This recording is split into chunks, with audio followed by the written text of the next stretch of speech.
வணக்கம், நான் உங்கள் ஆகாஷ். ஃப்ரெண்ட்ஸ், இப்போ எங்கே இருக்கிறோம் அப்படின்னு பார்த்தீங்கன்னா, நம்மளுக்கு வந்து லோடு செட் ஆச்சுங்க. கரூருக்கு வந்து ப்ளேவுட்டுங்க. இப்போ எங்கே இருக்கிறோம் அப்படின்னா, எப்பயும் போல தாங்க, வைசாக். ஃபுல்லுமே இண்டஸ்ட்ரியல் ஏரியாங்க.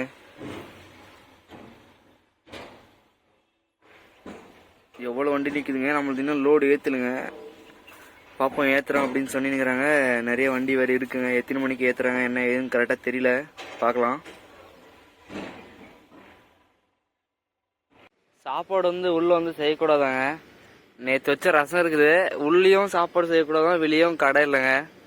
காத்தால மட்டும் இங்கே சைடில் டிஃபன் மட்டும் இருந்துச்சுங்க. சாப்பிட்டா மத்தியானம் பட்டினி தான் இருக்கணும். அதனால் சிலிண்டர் உள்ளே எடுத்துகிட்டு போகக்கூடாது, அங்கே கொடுக்கணும். நாம் சாப்பாடு மட்டும் செஞ்சு எடுத்து வந்து தரோம் அப்படின்னு சொல்லி ரைஸ் மட்டும் வச்சாச்சுங்க. நம்மளோட பொழப்பு இந்த மாதிரி நாரும் அப்படின்னு சொல்லி எதிர்பார்க்கலங்க. கேன்டீன் எதுனா இருந்திருந்தா கூட நல்லா இருந்துருக்கோங்க. நம்மளுக்கு பேட் லக் பொழுது கேன்டீன் காணோம். கேன்டீன் நிற்குதுன்னு சொல்லி தான் வர வச்சாங்க. அப்புறமேட்டு பார்த்தா கேன்டீன்லாம் இல்லை, எல்லாம் வெளியே தான் அப்படின்ட்டான். நேற்று கரெக்டாக நைட்டு எத்தனை மணிக்கு வந்தோம் அப்படின்னு பார்த்தீங்கன்னா, கரெக்டாக 1 மணி ஆயிடுச்சுங்க இங்கே வரத்துக்கு. மேப் பார்த்துன்னு வந்ததுனால எப்பயும் போல் போயிட்டு ஒரு முட்டு சந்தர் போய் நின்றுச்சிங்க. நானும் ஆனால் ரோடெல்லாம் பெருசாக இருக்கலாம், இப்போ போனா அப்படின்னா கரெக்டாக பார்த்தா போய் செவ்வறு முட்டி நிற்குது. வா ரிவேஸ் வா, அப்படியே ரிவேஸ் வந்து இன்னொரு வழியில் வந்தாங்க. நார்மலாக வர வழியில் விட்டுட்டு சுற்றி வந்தாங்க. கம்பெனியே ஒரு 4 சுற்றி அப்புறமேட்டு பாயிண்ட்டுக்கு வந்தோம். மேப் பண்ணாமனா கதை சங்குதாங்க. நான் மேப்பில் ஓரளவு நம்புற ஆள் தான் நான். ஆனால் இந்த டைம் தான் எடுத்துன்னு போயிட்டு முட்டு சந்தில் நிற்க வச்சிருச்சு. ரைஸ் ஆனோடனே ஜம்முன்னு சிலிண்டரை கொடுத்துட்டு வண்டிக்கிட்ட போயிடலாங்க. நம்மளோட வண்டி அங்கே இருக்குங்க. லோடு இன்னும் ஏற்றலுங்க. டைம் பார்த்தீங்கன்னா கரெக்டாக 10 ஆகுது. வண்டி பாயிண்ட்டுக்கு போட்டாச்சுங்க. டைம் பார்த்தீங்கன்னா 6:09 ஆகுதுங்க. இன்னும் லோடு ஏற்ற ஆரம்பிக்கல.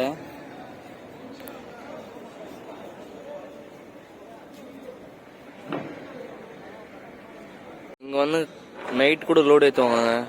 அதனால் எந்த பிரச்சனையும் இல்லை, லோடு ஆயிரும் நைட்டு. ஆனால் பில்லோட தான் கொஞ்சம் லேட் ஆகுமா. பார்க்கலாம் எவ்வளோ நேரம் ஆகுது என்ன ஏதுன்னு சொல்லிட்டு. ஏற்ற ஆரம்பிச்சிட்டாங்க. இப்படி ஏற்றினா ஃப்ரண்ட் வெயிட் கம்மியாக தான் வரும், பின்னாடி எப்படி எடுக்குவாங்கன்னு தெரியல. டைம் பார்த்தீங்கன்னா 6:50 ஆகுதுங்க. பார்க்கலாம் எப்படி அடுக்கிறாங்க என்னான்னு தெரியல, பார்ப்போம். லோடு வந்துங்க ஃபோர் கிளிப்பில் எடுத்து வைக்கிறாங்க. இதெல்லாம் வந்து அங்கே லோடு பண்ணோம். மீதி எல்லாம் இப்போ ஃபோர் கிளிப்பில் எடுத்து வைக்கிறாங்க.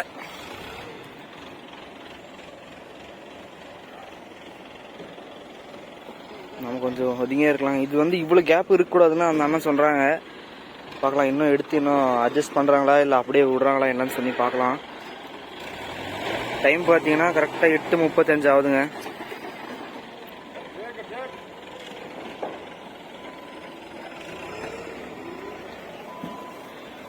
எனக்கு அந்த வண்டி ஓட்டணும் ஒரு ஆசை இருக்குதுங்க. நான் நிறைய வீடியோஸ் சொல்லினுக்கிறேன், அது ஓட்டணும்னு. ஒரு நாள் கண்டிப்பாக ட்ரை பண்ணலாங்க. லாஸ்ட்டுங்க டோட்டல் 1 2 3 4 5, அது 6வது அட்டிங்க. அது வச்சா முடிஞ்சுங்க. எவ்வளோ வெயிட் வரும் அப்படின்னு என்ன எதுன்னு தெரியல, பார்க்கலாம். காட்டா பண்ணி பார்த்துட்டா தெரிஞ்சிடும். எனக்கு தெரிஞ்சு வெயிட் கரெக்டாக வரும்னு நினைக்கிறேங்க.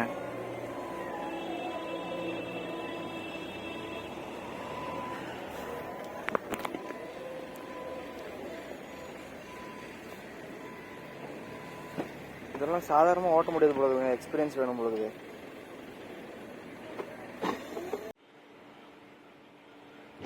எப்படிங்க லோடு சும்மா கும்முன்னு ஏற்றினுக்கிறீங்களா? விவே சூப்பராக இருக்குதுங்க. வண்டி லோடு ஏற்றினா தான் அழகே வண்டிக்கு.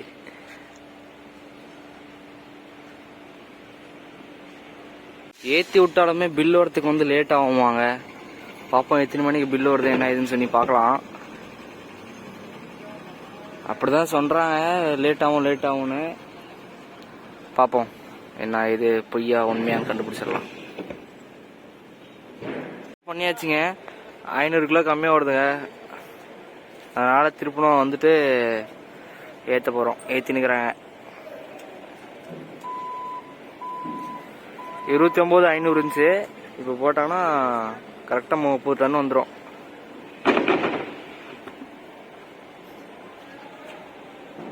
பாய் வந்துங்க அவங்களே போட சொன்ன வச்சுங்க. சும்மா குளிக்காதனால ஒரு மாதிரி டயர்டாகவே ஃபீல் ஆகுதுங்க. அதனால சரி நீங்களே போட்டுருங்க அப்படின்னு சொல்லி விட்டாச்சுங்க. வெற்றிகரமாக பாய் வந்து தள்ளியாச்சுங்க. மேலேருந்து கொஞ்சம் ஹெல்ப் பண்ணலாம். அவன்கிட்ட எல்லாம் அவங்களே பார்த்துக்கிறாங்க. கீழே அவங்களே இழுக்கிறேன்னாங்க. அவங்களுக்கே பேசி விட்டாச்சுங்க. எங்க இந்த ஒரு மாதிரி ஆக்கோட ஃபீல் ஆகுதுங்க. குளிக்காதனால ஒரு மாதிரி நம்மளுக்கு நாமளே ஃபீலே இல்லை. ஒரு மாதிரி ஃப்ரெஷ்ஷாக இருக்கிற மாதிரி இல்லை. ஹெல்த்தியாக ஃபீல் பண்ண மாட்டேல. அதனால் அவங்களுக்கே விட்டாச்சுங்க. 5 பேர் பாய் கட்டி டயர்ட் ஆயிட்டாங்க. அல்ல பாத்தீங்களா டான்ஸ? ஜாலிதான், எல்லாம் ஜாலிதான்.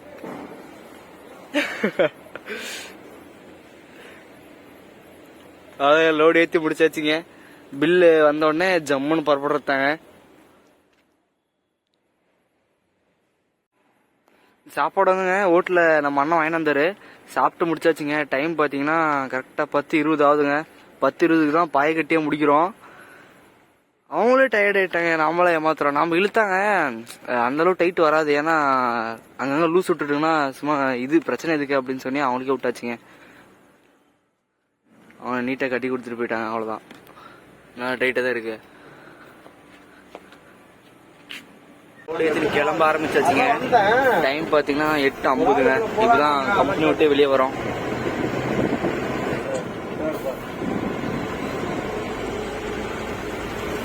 கோழி வாங்கியாச்சுங்க. கோழியை பார்த்து குழம்பு வைக்க போகணுங்க.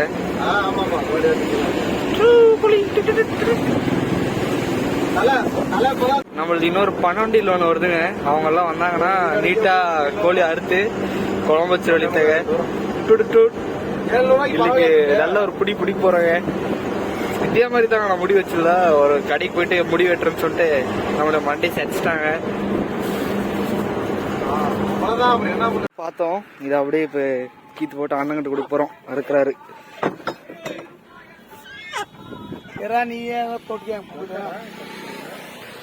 இங்க கோயில் இருக்குங்க. இந்த கோயில்ல வர இதெல்லாம் வந்து இங்க அடுத்தடுத்து போடுவோம் போலுக்குது.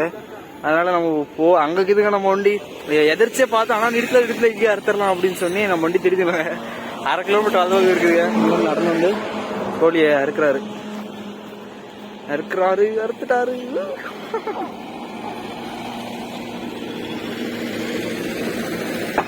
கோழி அறுக்கிறாங்க வேற அறுக்கிறாங்க தெரிய மாட்டேங்குது.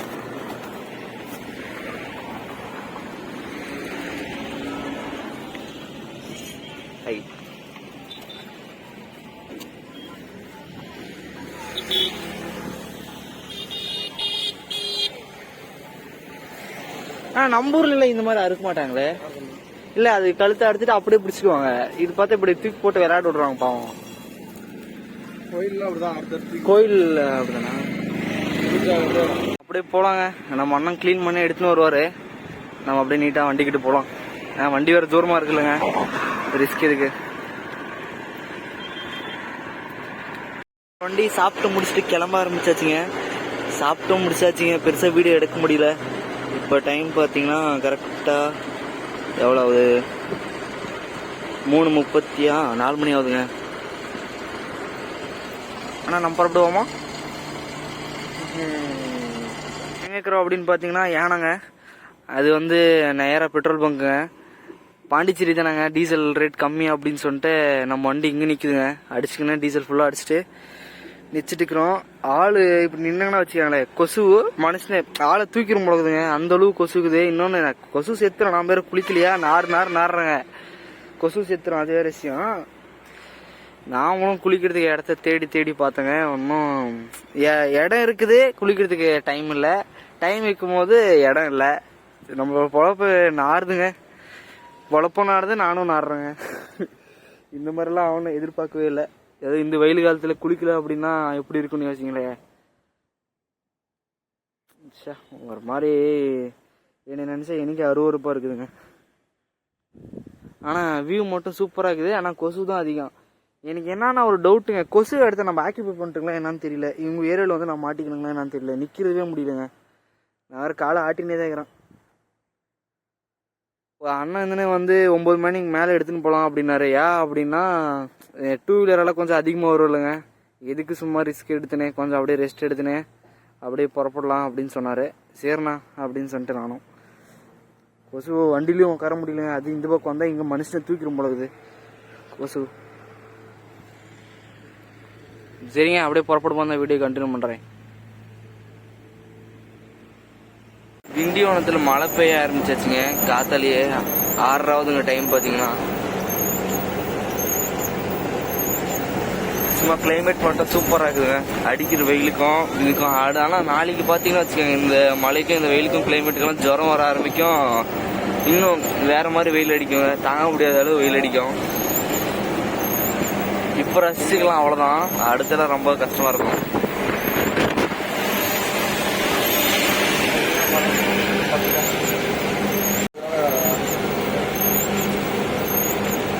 முன்னாடி ஒரு வேப்பூர் பாலம் ஒன்று வருங்க, அது 5 வருஷத்துக்கு அடுத்து இப்போதான் ஓப்பன் பண்ணுறாங்க. அது பார்ப்போம், அந்த வழி தான் போவோம், அது பார்க்கலாம்.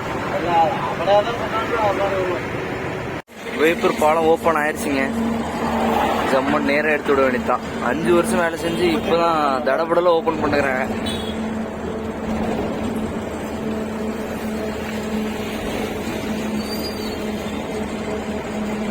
இன்னும் வேலை இன்னொரு கொஞ்சம் பெண்டிங் இருக்கும் போல இருக்குதுங்க. எல்லாம் ஓரளவு கவர் பண்ணிட்டாங்க. பாயிண்ட்டுக்கு வந்தாச்சுங்க, நைட்டே வந்துட்டோம். ஏற்கனவே ஒரு வண்டி இருந்துச்சு, அது இறக்க ஆரம்பிச்சிருக்கிறாங்க. டைம் பார்த்தீங்கன்னா 6:49, காற்றுலேயே இறக்க ஆரம்பிச்சிட்டாங்க. போய் பார்க்கலாம் எப்போ முடியும். வேகமாக இறக்குறாங்க, நம்மளது டக்குன்னு இறக்கி விட்றவங்க தான் நினைக்கிறான்.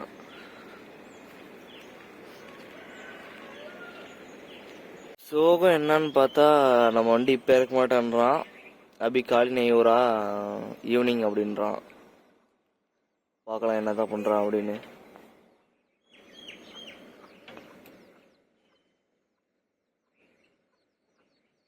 லோடுங்க நம்மளது இது வரைக்கும் இறக்கணும் பாடே இல்லைங்க. மணி பார்த்தீங்கன்னா 7 மணி கிட்டத்தட்ட ஆகுது.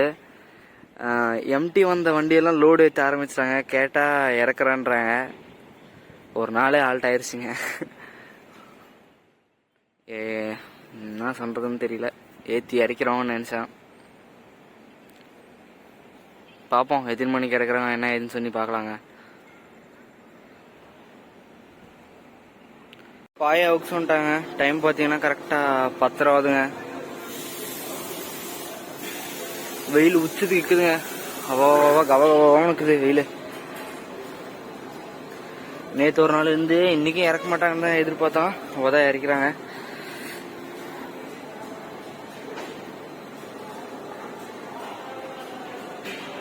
அவுத்து முடிச்சாச்சுங்க, லோடு இறக்க ஆரம்பிச்சிட்டாங்க. ஃபோர்க் லிஃப்ட்ல ஈஸியாக எடுத்து தூக்கலாம், ஏன் எடுக்க மாட்டேங்கிறான்னு தெரியல. வெயிட் அதிகமாக இருக்கிறனால எடுக்கலையோ என்னான்னு தெரியலங்க. இன்னொரு கொஞ்சம் மேலே மட்டும் இறக்கிட்டே மீதி எல்லாம் இறக்கிறாங்களோ ஒன்றும் புரியல. பார்ப்போம் என்னதான் பண்ணுறாங்கன்னு. இல்லை ஏன்னா கையிலே ஈஸி தான் இருக்குங்க, இதுக்குள்ள இப்படி விட்டுட்டு இப்படி தூக்கிடலாம், ஏன்னு தெரியல.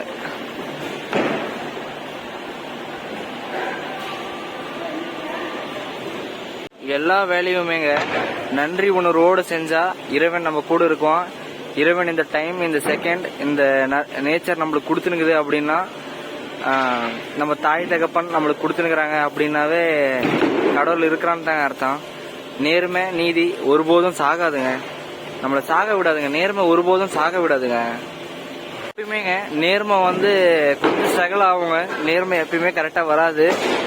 ஆரம்பத்தில் அப்படித்தான் இருக்கும், அப்புறமேட்டு நம்மளே அதை வழி நடத்துங்க. நாம தப்பா போனாலும் நேர்மை நம்மளே வழி நடத்தும். நேர்மை ஒருபோதும் சாகாதுங்க, சாக விடாதுங்க. இந்த உலகத்தில் வந்துங்க நல்லவன் கெட்டவன் 2 பேர் இருக்கான். நல்லவன் கொஞ்சம் மெதுவாக வளருவாங்க, ஆனால் வளர்றது தெரியாது. ஆனால் கெட்டவன் அப்படி இல்லைங்க, இம்மை இப்படி கண்ணை மூடி திறக்கிறதுக்குள்ளேயே அவன் வளர்ந்துருவான். மின்னல் வேகத்தில் வளருவான், ஆனால் அதே வேக விழுந்துருவான். ஏன்னா நல்ல எண்ணெய்ன்றது வந்துங்க நிறைய இருக்கணுங்க. கொஞ்சம் இருந்தால் விழுந்துருவேன், நிறைய இருக்கணும். அப்போ அதோட வலி ஒன்றும் நம்மளுக்கு அந்த அளவு தெரியாதுங்க. நல்ல எண்ணெய் எப்பவுமே நிறைய இருந்தால் நல்லதே நடக்குங்க, அவ்வளோதான். அறத்தின்படி வாழணுங்க. நம்ம வாழ்க்கை எப்பயுமே எத்திக்கலா தான் இருக்கணும். அறத்தின்படி நம்ம ஏன் வாழணும் அப்படின்னா, வாழல அப்படின்னா நம்ம யாரோ ஒருத்தரை பாதிக்கிறோங்க அப்படின்னு சொல்லித்தாங்க அர்த்தம். அறம் என்ன அப்படின்னா, எது செய்யணுமோ அது செய்யணும், எது செய்யக்கூடாதோ அது செய்யவே கூடாதுங்க. அவ்வளவுதான், அது பேர் தான் அறம். நம்ம மனசுக்கு தெரியும் இல்லைங்க, நம்ம மனசுக்கு நேர்மையா இருக்கிறோங்க அப்படின்னாவே, நம்ம மனசு எதுவும் உறுத்தல அப்படின்னாவே அது பேர் தாங்க அறம். அவ்வளவுதான், சிம்பிளா சொல்லணும்னு அர்த்தாங்க. சாப்பீஸ் இருந்துச்சுங்க, சாப்பீஸ் எடுத்து என்ட்ரன்ஸ்ல நம்மளோட பேர் எழுதியாச்சு. இதுல ஒரு சந்தோஷம் எங்களுக்கு.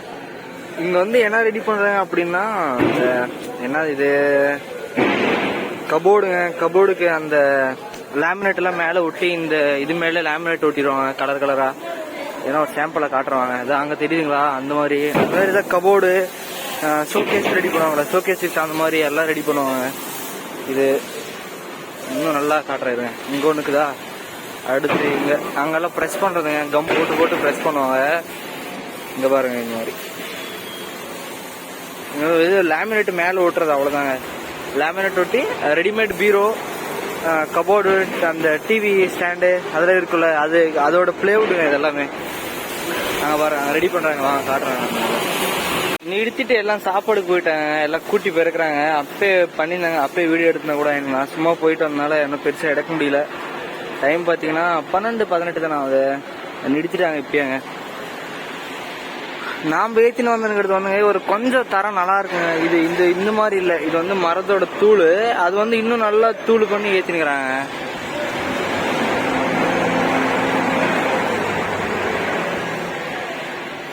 கால்வாசி லோடு இறக்கிட்டாங்க.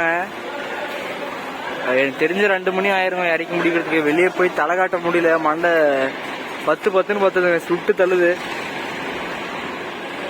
இன்னும் எப்படிதான் வெயிலெல்லாம் காப்பாத்து போறோம்னு தெரியல.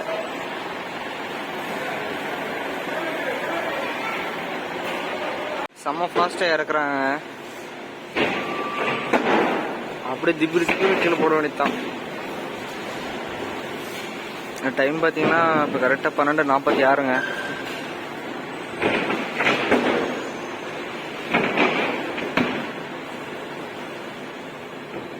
நேற்று வந்தப்பே இறக்கி விட்டுருந்தாங்கன்னாங்க. இன்னைக்கு எதனா லோடு பண்ணிக்கலாம். இன்னைக்கு சனிக்கிழமை, நாளைக்கு ஞாயிற்றுக்கிழமை. ஏற்கனவே டல்லு சீசனுங்க இது. ஏப்ரல் மே எல்லாம் கொஞ்சம் டல்லா தான் ஓடும். டல்லுலயும் ஞாயிற்றுக்கிழமை சனிக்கிழமை மாட்டிக்கிறதுங்கன்னா பரவாயில்ல. இறக்குறாங்கல்ல, நாளைக்கு என்ன லோடு ஏற்றிடலாம் அப்படின்னு தான் தோணுது. பார்ப்பாங்க, இன்னும் எங்க லோடு எதுவும் விசாரிக்கல, பார்க்கலாம். இவங்க சாப்பாடு கூட போடுங்க, அந்த அளவு கண்டினியூட்டியா வேலை செய்யறாங்க. வண்டியை முடிச்சுட்டு தான் சாப்பிடுவோம் அப்படின்னு சொல்லி குறிக்கோளோட இறக்குறாங்க, வேகமா இறக்குறாங்க. அப்போ இந்த டீயும் பன்னும் மட்டும் சாப்பிட்டு இறக்கிட்டாங்க. மணி பாத்தீங்கன்னா 2 ஆகுதுங்க, 2:21 ஆகுது. பரவாயில்ல, இவங்கள மாதிரி எல்லாம் நம்ம கொஞ்சம் ஹார்ட் ஒர்க் இறங்கி செஞ்சோங்கன்னு வச்சுக்கோங்க, கண்டிப்பா நம்மளாம் பீக்ல இருக்கலாங்க. ஏன்னா எல்லா பேரண்ட்ஸும் அதே மாதிரி தான் வேலை செய்வாங்க. நாம தான் சோம்பேறிங்க, வேலையே செய்யறதில்ல. ஜாலியா இருக்கணும், நோவாத நோம்புக்கு முடுறதுக்கு பார்ப்போங்க. பாரதி ராஜாவே அத்தாங்க சொல்லினுக்கிறாங்க, உழைக்கிறதுல மட்டும் டைம் பார்க்க கூடாது. காத்தாலையும் உழைக்கலாம், சாயந்தரமும் உழைக்கலாம், நைட்டும் உழைக்கலாம், தூங்காதே உழைக்கலாம். பாரதி ராஜா எப்பயுமே அதை தான் சொல்லுவாங்க, உழைக்கிறதுல என்னைக்குமே தூக்க மாட்டேங்க. ஹார்ட் ஒர்க்ன்றது எப்பயுமே இருக்கணுங்க. வாழ்க்கையில முன்னேறணும் அப்படின்னு நினைச்சிட்டீங்கன்னா உழைக்கிறதுல வந்து டைமு நேரங்காலெல்லாம் பார்க்க கூடாதுங்க, பார்பாடி பார்க்க கூடாது, உழைச்சினே இருக்க வேண்டியதான். அப்பதாங்க நாம எதனா ஒரு படி எடுத்து வைக்க முடியும். வெற்றியை வந்து வசமாக்கணுங்க. அது எந்த டைம் உழைச்சா என்ன, அதுல நம்ம குடும்பம் மேல வரணும், வெற்றியை வசப்படுத்தணும், அவ்வளவுதான். வெற்றி வசப்படுத்திட்டீங்கன்னாவே ஒரு படி மேல வந்துட்டுங்கன்னு தான் அர்த்தங்க. அதனால எந்த டைம் வேணா உழைக்கலாம், தூங்காத உழைக்கலாம், தூங்கி உழைக்கலாம். நம்மளோட எப்படி உழைக்கிறான்றது அது ஒரு மெத்தட் இருக்குதுங்க. அதை மட்டும் நம்ம ஓரளவு நம்ம கெஸ் பண்ணிட்டேங்க அப்படின்னா இப்படிதான் உழைக்கணும் அப்படின்னு கெஸ் பண்ணிட்டேங்கன்னாவே பாதிக்கு பாதி வந்துருவோங்க. அப்ப நீ எழுதி வச்சிடலாம், வந்துட்டுங்க அப்படின்னு எழுதி வச்சிடலாங்க. வெற்றிகரமா லோடு இறக்கி முடிச்சாச்சுங்க. டைம் பாத்தீங்கன்னா 3:04 ஆகுதுங்க. இதோட வீடியோ எண்ட் பண்ணிக்கலாம். இந்த அழகான இடத்த விட்டு கிளம்ப ஆரம்பிச்சிச்சுங்க. வெயில் வேற உச்சத்துக்கு இருக்குதுங்க, இன்னும் வெளியே தலை காட்ட முடியல. 3 மணிக்கு இந்த அளவு வெயில் அடிக்கும்னு தெரியாது பெருசு. அதே மாதிரி இதோட வீடியோ எண்ட் பண்ணிக்கலாங்க. இதுதான் நம்ம சேனலை ஃபஸ்ட் டைம் பார்க்குறதா மறக்காமல் சப்ஸ்கிரைப் பண்ணி பெல் ஐக்கன் தட்டிட்டுக்கோங்க. அதே மாதிரி உங்களோட அன்போ ஆதரவும் கிள்ளி கொடுக்காம அள்ளி கொடுங்க. அடுத்து என்ன லோடு அப்படின்னு சொல்லிட்டு நான் அப்டேட் பண்ணுறேங்க. சரிங்க, பாய்ங்க.